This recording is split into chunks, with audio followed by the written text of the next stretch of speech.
पतिव्रता। दिसंबर के महीने का आखिरी सप्ताह चल रहा है। सर्दी इन दिनों खूब जोरों की पड़ रही है। रात को धुंध इतनी ज्यादा हो जाती है कि सामने वाला घर भी दिखाई नहीं देता। ऐसे में जब सब लोग रजाइयों में दुबके पड़े हैं या फिर हीटर चलाकर अपने कमरे गर्म करने का प्रयास कर रहे हैं। इस समय रात के करीब 11 बजे होंगे। सुनीता भी किचन समेट के बस अभी रजाई में लेटने ही जा रही थी कि अचानक से किसी के जोर जोर से रोने की आवाज सुनाई दी। ऐसी सुनसान रात में आवाज सुन के ही सुनीता दहशत में आ गई। पति राजीव को देखा तो वो भी अभी पूरी तरह सोए नहीं थे शायद। देखता हूँ कौन रो रहा है, बोलकर वो उठ ही रहे थे कि किसी ने बाहर की घंटी जोर जोर से 8-10 बार बजा दी। राजीव जल्दी से बाहर को भागे। सुनीता भी पीछे पीछे चल दी। बाहर जाकर देखा तो गेट पर एक औरत खड़ी थी और बहुत ज्यादा रो रही थी और मदद की भीख मांग रही थी। ध्यान से देखने पर सुनीता को याद आया कि ये तो वही औरत है जो सामने बन रही बिल्डिंग में एक तरफ बनी झोपड़ी में पिछले कई महीनों से रह रही है।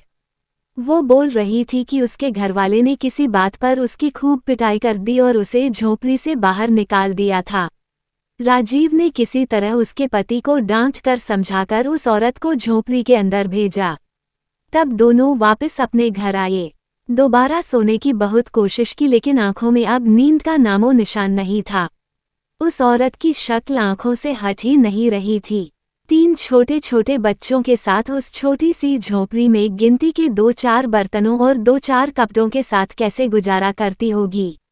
बच्चों ने भी कभी किसी ने चप्पल नहीं पहनी होती तो किसी की जुराबें नहीं होती। अगर किसी ने टोपी पहनी होती तो उसकी पजामी गायब होती। शायद भगवान गरीब के बच्चों को हर मौसम की मार को सहने की शक्ति देकर ही भेजता है। उस औरत को भी आते जाते जब भी देखा हंसते मुस्कुराते अपने बच्चों के साथ खेलते और घर का काम करते देखा। माथे पर शिकन तक कभी नहीं दिखी उसके। अभी करवा चौथ पर भी तो देखा था उसे। जब बड़े बड़े घरों और माल के चक्कर में चांद नहीं दिखता तो बहुत सी औरतें सड़क पर या बालकनी में जहां से भी चांद दिखाई दे वहीं पूजा कर लेती हैं। तभी अपनी बालकनी से ही सुनीता ने उसको भी देखा था। लाल साड़ी में और लंबा से चटक लाल सिंदूर, बड़ी सी बिंदिया और कांच की बहुत सारी चूड़ियां पहने हुए। जब वो भी चांद को अर्घ देकर अपने पति की आरती उतार रही थी। यही बातें सोचते सोचते कब सुनीता की नींद लग गई पता ही नहीं चला। सुबह जब उठी तो काफी देर हो गई थी। आज लग रहा था बाहर खूब खिली खिली धूप निकली हुई है। रात की बर्फीली ठंड के बाद सुबह की धूप बेहद सुकून देती है। किचन के काम निपटा कर धूप में बैठने जब बालकनी में आए तो उत्सुकतावश खुद ब खुद ही नज़र सामने बन रही बिल्डिंग की तरफ उठ गई।